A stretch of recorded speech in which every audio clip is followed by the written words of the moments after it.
Hello students, इस video में हम आईसीएसई बोर्ड मैथ का जो एग्ज़ाम 4 मार्च 2025 को हुआ है उसका सॉल्यूशन करेंगे।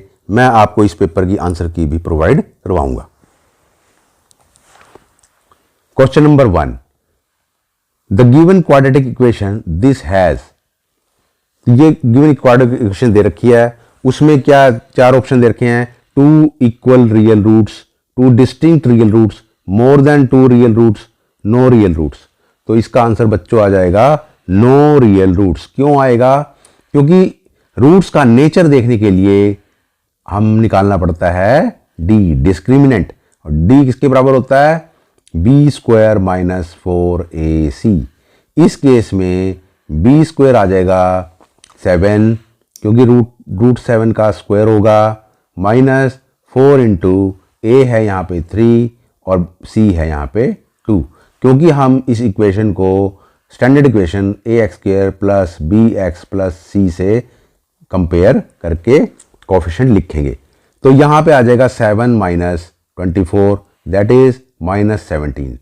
अब डी डिस्क्रिमिनेंट जो है वो माइनस 17 है, इसका मतलब नेगेटिव है, लेस देन 0 है। इसका मतलब रूट्स क्या होंगे? रियल नहीं होंगे, नो रियल रूट्स। तो ये हमारा आंसर है। नेक्स्ट है, mister Anuj deposits ₹500 per month for 18 months in the recurring deposit account at certain rate. If he earns ₹570 as interest at the time of maturity, then his matured amount is. तो इसका answer आ जाएगा आपका ए, because यहां पे 500 रुपये वो हर महीने जमा कर रहा है, तो 518 महीने के लिए वो जमा करेगा, तो इनकी मल्टीप्लिकेशन हो जाएगी प्लस इंटरेस्ट। तो ये प्रिंसिपल अमाउंट हो गया उसका, प्लस इंटरेस्ट सामने दिया ही हुआ है, तो इन दोनों को ऐड कर देंगे तो ये उत्तर आ जाएगा। Which of the following cannot be the probability of any event? किसी भी इवेंट की प्रोबेबिलिटी कौन सी नहीं हो सकती? तो इसका आ जाएगा ए, बिकॉज सारी की सारी जो प्रोबेबिलिटीज हैं वो पॉजिटिव हैं, और सिर्फ ए की प्रोबेबिलिटी है जो 1 से ग्रेटर है, वो है ए। तो ये ए नहीं हो सकती, क्योंकि प्रोबेबिलिटी ऑफ इवेंट जो होती है वो ग्रेटर देन इक्वल टू 0 होती है और लेस देन इक्वल टू 1 होती है। यानी कि 0 और 1 के बीच में या 0 और 1 भी शामिल होते हैं, लेकिन वो 1 से ज़्यादा नहीं हो सकती, जबकि यहाँ 5/4 इक्वल टू 1/1/4, तो ये ज़्यादा है, इसलिए ये उत्तर आएगा। The equation of line passing through the origin and parallel to the line this is. तो ये इसका आंसर जो 7 है, यहाँ से 7 कट जाएगा, सिर्फ यहाँ पे 3x + 4y आ जाएगा। ये आपकी इक्वेशन होगी। 5th क्वेश्चन है, A is equal to determine matrix A is equal to 0 1 1 0, और आपने वैल्यू निकालनी है a स्क्वायर की, तो a स्क्वायर होगा a इंटू a।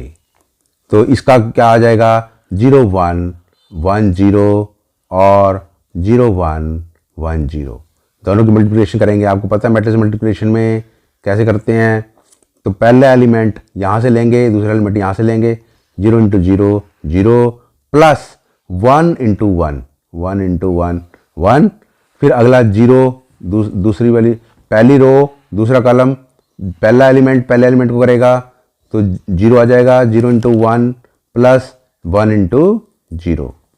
नेक्स्ट आएगा, यहाँ से ये रो चलेगी, 1 इंटू 0 0 और 0 इंटू 1 0, तो वो भी 0 आ जाएगी, और 1 इंटू 1 1 और 0 इंटू 0 0, तो ये आपके पास आ जाएगा 1 0 0 1। तो ये इसका आंसर आ जाएगा सी। नेक्स्ट क्वेश्चन है 6th question, in a given diagram chords AC and BC are equal. देखिए AC और BC इक्वल दे रखी हैं, तो ACD 120 है, ये ACD 120 है यहाँ पे, देन AEC ये निकालना है आपने। देखिए बहुत ही आसान क्वेश्चन है। जब आपके पास ये एंगल 120 का एंगल है, तो इन दोनों एंगल का सम 120 होगा, और ये भी ध्यान देने वाली बात है, इसके सामने वाले ये एंगल और इसके सामने वाला ये एंगल ट्रायंगल के हिसाब से, ABC के हिसाब से दोनों एंगल बराबर होंगे, क्योंकि ये दोनों एंगल 120 के हैं, तो इसलिए ये 60 डिग्री और ये भी 60 डिग्री का होगा।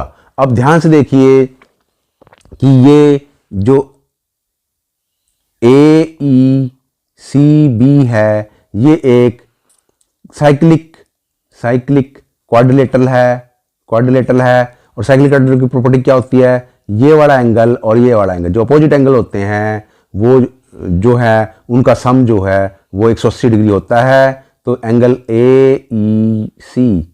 AEC plus 60 degree is equal to 180 degree.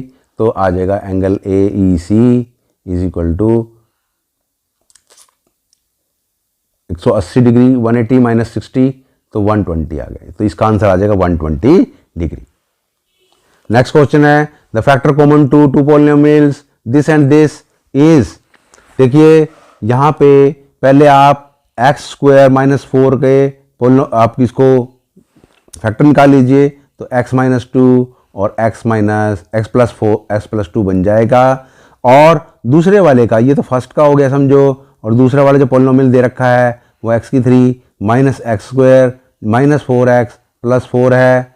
अब यहाँ पे एक्स स्क्वायर कॉमन ले लेंगे दोनों में से तो अंदर आ जाएगा x माइनस 1, फिर इन दोनों में से माइनस 4 कॉमन ले लेंगे अंदर आ जाएगा x माइनस 1।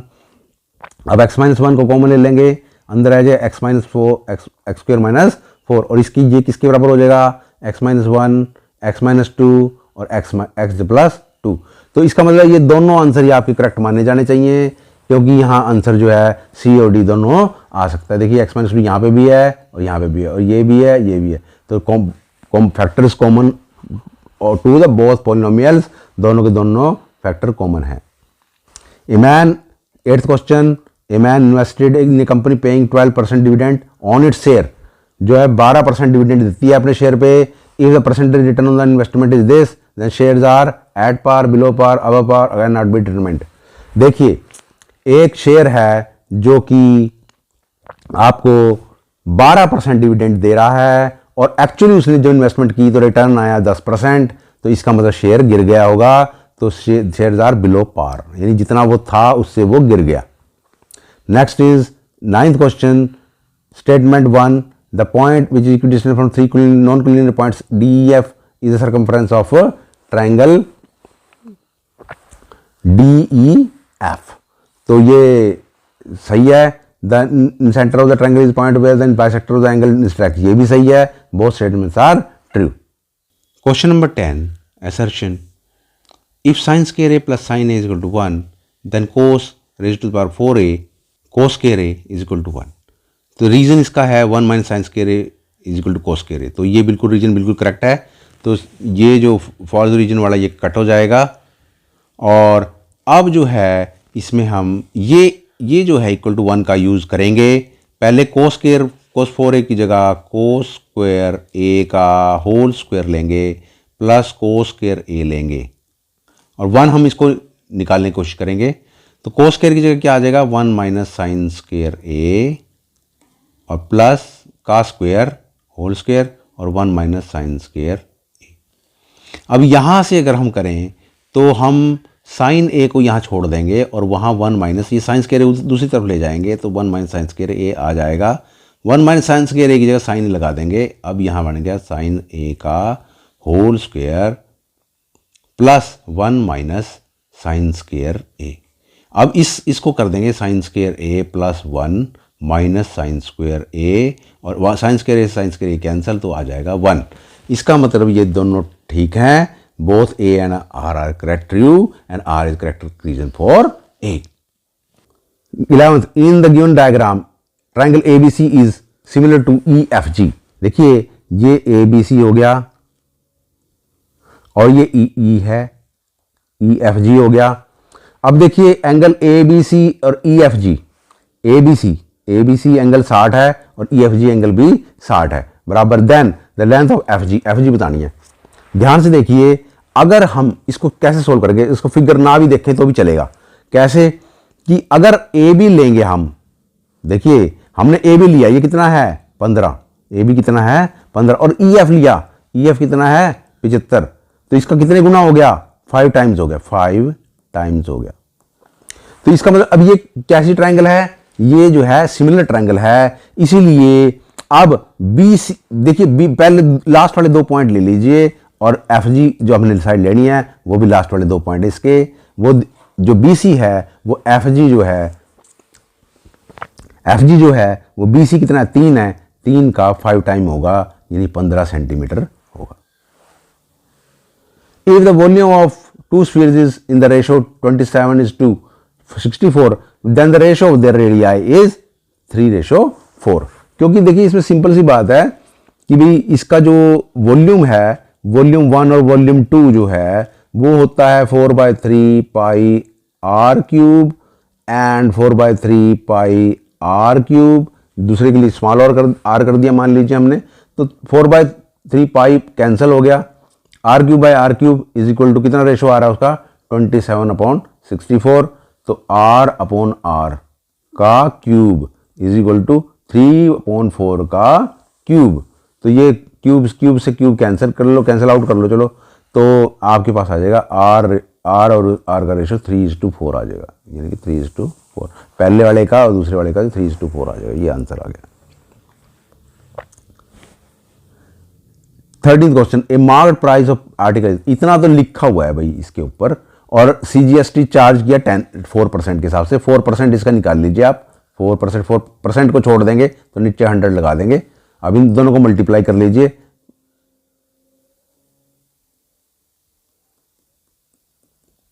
दो जीरो से 2 जीरो उड़ा दीजिए, 55 रुपये आ गया, ₹55।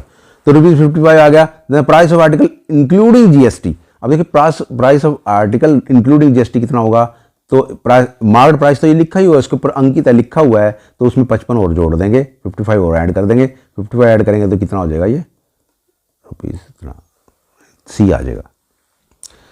Now next is 14th question, the solution set for this x belongs to z इज कितना। देखिए x इज इंटीजर, ये सारे इंटीजर हैं, देखिए ध्यान से देखिए इंटीजर हैं, लेकिन एक बात देखने की ये है कि x माइनस एक्स अपॉन 3 जो है वो 0 से बड़ा है और 2 से छोटा है।